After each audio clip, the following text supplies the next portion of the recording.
편지를 보내셨나. 그리고 말씀을 보니까 오늘 로마서 5장 8절, 우리가 아직 어떻게 됐을 때? 죄인 되었을 때에 그리스도께서 우리를 위하여 죽으심으로 하나님께서 우리에 대한 자기의 사랑을 확증하셨다라고 말씀하세요. 그러면 하나님이 사랑을 확증하기 위해서 그리스도를 죽으심으로, 십자가에 물과 피를 다 흘리심으로, 근데 그때가 우리가 죄인인 상태에서 주님은 사랑의 편지를, 십자가라고 하는 사랑의 편지를 우리한테 보내셨다는 거예요. 근데 죄인 된 우리는 눈이 떠 있으면, 영적인 눈 떠 있거나 하나님이 사랑하는 그 마음이 조금이라도 있다면 그 편지를, 십자가를 바라볼 때 마음이 이렇게 좀, 하나님이 나 같은 죄인을 위해서 당신의 아들 예수 그리스도를 십자가에, 그걸 생각하면, 그게 하나님이 나한테 주신 편지라고 생각하면 십자가를 바라볼 때 마음이 어떨까요? 그쵸. 감동도 있고 울컥울컥도 하고 여러 가지의 그 표현들이 있겠죠. 그렇게 많이 나를 사랑했나 하는 그런 게 느껴지겠죠. 근데 그 어느 병원에서 있었던 이야기인데요. 아이가 희귀병이 걸린 거예요. 근데 그 아이한테는 형이 있었어요. 이 아이를 살리기 위해서는 피가 필요한데 피를 다 검사를 했는데 그 형과 피가 맞는 거예요. 그래서 형이 피를 주게 되면 이 아이는 살릴 수 있어요. 의사가 형을 불렀어요. 얘야, 네 동생이 지금 이런 병이 걸렸어. 근데 네 피를 나누어주면 너의 동생을 살릴 수 있어. 그랬더니 이 형이 고개를 떨구고 한참을 생각을 하고 나서 그럴게요. 그랬어. 그래서 이제 수술 날짜를 잡았어. 그래서 형하고 동생하고 누워서 이제 형의 피를 동생한테 나누어 줬어요. 시간이 한참 지났어요. 근데 형이 묻는 거예요. 선생님, 근데 저는 언제 죽어요? 또 안 죽어. 그러면서 이 형의 생각은 동생한테 자기 피를 주면 자기는 죽는 줄 아는 거야. 분명히 선생님은 나눠주는 거야 라고 이야기를 했는데 이 형은 죽는 줄 알고 다 왜 안 죽지? 어찌 죽어요? 그리고 선생님한테 묻는 거야. 근데 묻는 그 형의 마음에는 선생님이 자기한테, 동생한테 피 나눠줄 수 있어? 그런데 잠깐 생각했던 것이, 내가 죽고 동생을 살릴 수 있으면 내 피를 줘야지. 그래서 형이 네 하고 대답을 했어. 마치 동생도 살고 형도 살았어. 근데 예수님이 우리한테 그 피를 주는 것, 하나님이 예수님을 굳이 그렇게 십자가에 달려서 그 죄인인 우리를, 아까 우리 목사님도 기도에 말씀하셨지만, 흠없고 어때요? 흠도 없고 아무런 문제 없는 진짜 정성 어린 그 아주 정상적인 그 어린 양을, 어때요? 우리는 그 구약 때 제사를 하나님 앞에 올렸어요. 흠없는 어린 양이래야 됐어요. 그래서 주님은 그 죄를 속량하기 위해서 계속 그 어린 양을 잡을 수가 없으니까, 너무나 우리가 죄를 많이 지으니까 결론은 어떻게 해요? 당신의 아들을 우리에게 보내주셨어요. 그래서 우리는 정말 그 하나님이 십자가라고 하는 그 편지 속에 이렇게 하나님이 정말, 우리는 사실 편지 그러면은 이렇게 펜이나, 예전에는 볼펜 말고 그거 이렇게 잉크로 이렇게 썼어요. 잉크 참 많이 썼어요. 편지 그러면 저도 그 잉크 생각이 나요. 잉크 촉에다가 이렇게 묻혀가지고 이렇게 편지. 근데 하나님이 준 편지는 잉크로 쓴 편지가 아니라 피로 쓴 편지. 하나님은 십자가라고 하는 그 피로 우리에게 편지를 주셨어요. 그래서 첫 번째, 십자가는 보혈로 증명된 사랑의 편지입니다. 우리 다 같이 읽을까요? 십자가는 보혈로 증명된 사랑을 담은 편지입니다. 아멘. 그래서 하나님께서 아까 로마서 5장 8절에서 말씀하신 것처럼 자기의 사랑을 땅땅땅 확증하셨어. 피로. 그래서 하나님은 말로만 우리가 사랑한다, 사랑한다, 사랑한다 말로만 사랑하는 것이 아니라 십자가의 보혈로 증명하셨어요. 피로, 십자가의 보혈로. 그래서 그 예수님의 보혈은 하나님의 그 사랑이 흘러 넘친 것이라고 볼 수 있습니다. 그래서 하나님은 우리를 사랑할 때 말로 사랑한 것이 아니라 피로, 우리가 언제일 때? 죄인일 때.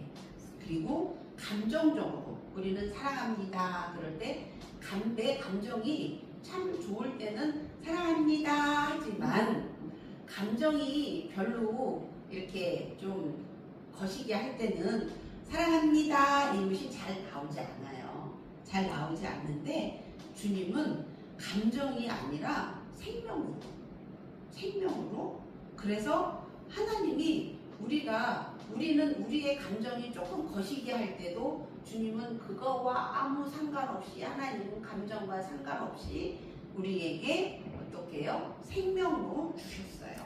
아멘. 그리고 우리는 자격이 없어요. 우리 조건을 따져요. 결혼할 때 조건 따지죠. 키는 몇, 학교는 어디, 집은 있어야 돼. 결혼할 때 그런 거 따져요. 근데 그런 거 따져서 결혼하면 참 잘 살까요? 또 한쪽에서는 아니야, 나는 아무 조건도 보지 않아. 예수만 잘 믿는 정말 신실한 사람이면 돼. 이런 결혼 조건인 사람과 다 따져서 이 두 가정을 볼 때 어느 가정이 더 잘 살 것 같아요? 이쪽 가정도 잘 살 수 있어요. 또 이쪽 가정도 잘 살 수 있어요. 그런데 우리는 한번 생각해 봐야 된다는 거죠. 주님은 우리에게 조건을 따지지 않았다는 거예요. 조건을 따지지 않고 우리가 아무런 자격이 없을 때 그냥 예수님을 희생해서 우리에게 주셨어요. 그 사랑을 주셨어요. 그래서 보혈은 하나님의 최종 선언이기도 해요. 그리고 사랑은 반드시 값을 치러야지 돼. 그러니까 우리가 사랑하는 사람이 생기면 시간도 보내야 되고 돈도 써야 되고 값을 치러야 돼. 사랑하면 사랑하는 만큼 값을 치러야 돼. 그런데 하나님께서는 우리를 사랑하는 그 대가로 예수님의 보혈, 피로 쓴 편지를 우리에게 값을 치러줬어요. 근데 우리는 하나님 앞에 어떤 값을 치르고 있을까 하는 생각을 한번 해봅니다. 자, 두 번째는 십자가의 편지는 보혈로 이루어진 용서입니다. 자, 아까 첫 번째 뭐였어요? 사랑이었어요. 사랑. 그리고 두 번째는 용서예요. 사랑하고 이번에는 용서하는 거예요. 에베소서 1장 7절에 보니까 그의 피로 말미암아 속량 곧 죄사함을 받았느니라. 죄는 그냥 사라지지 않는다는 거예요. 반드시 값을 치러야만 죄가 사라진다는 거예요. 그래서 그 값이 바로 예수 그리스도의 보혈이라는 거죠. 그래서 보혈은 값을 치른 것뿐만이 아니라 우리의 수치, 주님이 대신 담당하셨다는 거예요. 그래서 내 죄를 내가 대신 담당했다라고 십자가는 그런 편지를 쓰고 있는 거예요. 십자가가. 그래서 너를 정죄하지 않겠다. 그리고 너를 다시 받아준다. 네가 아무리 잘못을 해도 네가 예수의 그 보혈로 깨끗이 씻기만 하면 언제든지 받아준다. 그러니까 뭐 해라? 돌아와라. 그래서 이 사순절은 이 편지를 다시 읽는 시간입니다. 시작. 사순절은 편지를 다시 읽는 시간입니다. 이 편지가 십자가예요. 그래서 하나님이 우리에게 보내신 편지, 그 십자가를 다시 읽는 시간이 바로 사순절이라는 거예요. 세 번째, 십자가의 편지는 보혈을 부르시는 우리의 초대라는 거예요. 초대. 보혈로 초대를 하는 거예요. 우리가 초대하려면 우리도 그 1월 31일 날 손님을 초대하기 위해서 어떻게 했나요? 청소하고 꽃을 갖다 놓고 다가를 준비하고 진짜 뭐 정수기도 갖다 놓고 정말 만반의 준비를 한다고 열심히 준비를 한 다음에 손님을 초대했어요. 근데 십자가는 무엇으로 우리를 초대하냐? 보혈로 우리를 초대하는 거예요. 그래서 히브리서 10장 19절에 보면 예수의 피를 힘입어 성소에 들어갈 담력을 얻었나니. 그래서 보혈은 단지 과거의 사건이 아니라 지금도 우리를 부르시는 능력이 있다는 거예요. 아멘. 2000년 전에 돌아가신 예수 그리스도와 지금 나와 무슨 상관이 있느냐? 상관이 있다는 거죠. 지금도 우리를 부르시는 능력이 있다는 거예요. 어떤 능력이냐? 길을 여는 능력이라는 거예요. 아멘. 길을 여는 능력. 길이 막혀 있다 할지라도 그 길을 부수고 나아갈 수 있는 능력. 하나님께 나아갈 수 있는 능력. 우리는 예수 그리스도의 보혈이 아니면 하나님 앞에 나아갈 수가 없어요. 십자가라고 하는 그 다리, 십자가라고 하는 보혈로 주님 앞에 나갈 수 있는 그런 능력이 우리에게 주님이 주셨다는 거예요. 초대해 주셨다는 거죠. 그리고 다시 살게 하는 능력, 죽을 수밖에 없는 우리를 다시 살게 하는 능력을 주셨다는 거예요. 그래서 지금도 주님은 말씀하세요. 하나님은 말씀하고 계세요. 보혈을 붙들고 내게로 나오라.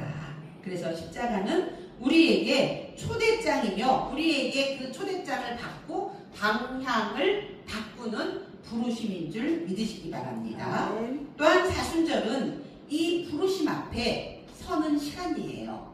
사순절은 하나님의 초대장을 받고 그 부르심 앞에 서는 시간이 바로 사순절입니다. 십자가는 하나님이 우리에게 보내신 편지이고 그 편지에는 어떻게 해요? 사랑이 담겨있고 그 편지에는 용서가 담겨있고 그 편지에는 부르심이 담겨 있습니다. 이 편지를 받고 어떻게 할 것인가? 이것을 읽고 그냥 지나갈 것인가? 이 편지를 읽고 삶으로 응답할 것인가? 이것은 누가 결정해야 할 부분이냐 하면 내가 결정해야 할 부분인 줄 믿으시기 바랍니다.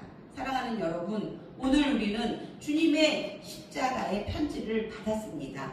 그 십자가의 편지를 받고 나는 나의 삶으로 어떤 삶으로 응답해 나갈 것인지 기도할 수 있는 시간 갖기를 원합니다.